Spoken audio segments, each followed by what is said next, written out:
Okay, where did we leave off in episode 3? It was with the baby, I think. No, I'm sorry. Was where I went upstairs after the rain stopped to check out what had happened up there. And what had happened up there was that they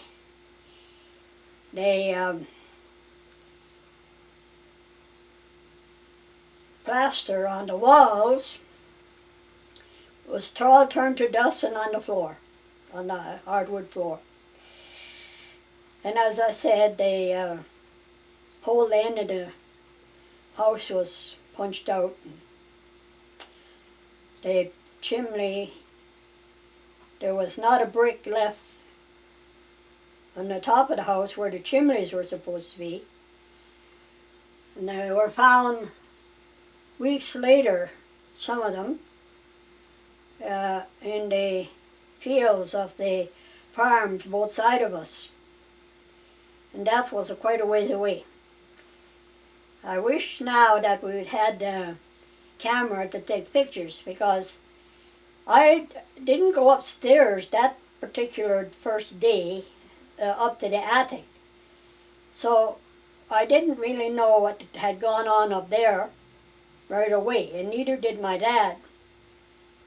Until a couple of days later, he went up and came back and said, "Go up and see what happened to the roof of the house."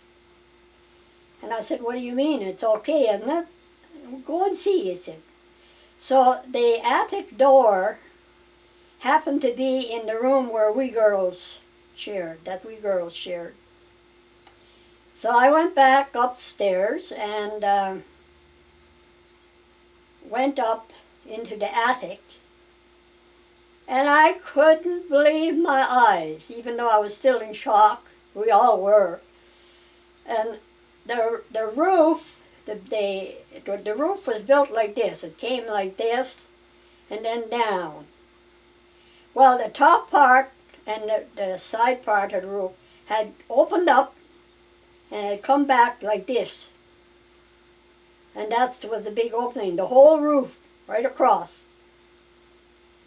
And I couldn't believe my eyes. But you know, I mean, the whole end was gone, and the back end of that part of the house was also very damaged.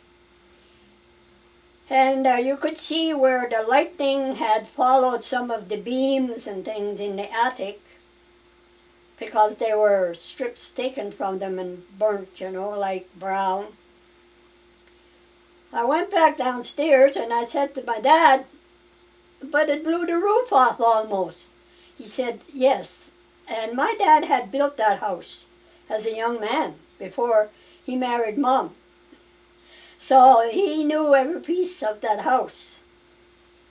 And it was well built. It could stand the strongest of winds in the wintertime or any time, and we were right out in the open. We didn't have any trees around us for protection from the wind or anything like that. Anyway, no one could, of course, sleep or use the upstairs. It was dangerous and wide open. So we had to sort of move downstairs, and you couldn't use the parlor either because of all the dust down there too, and you know, we didn't know what had happened there.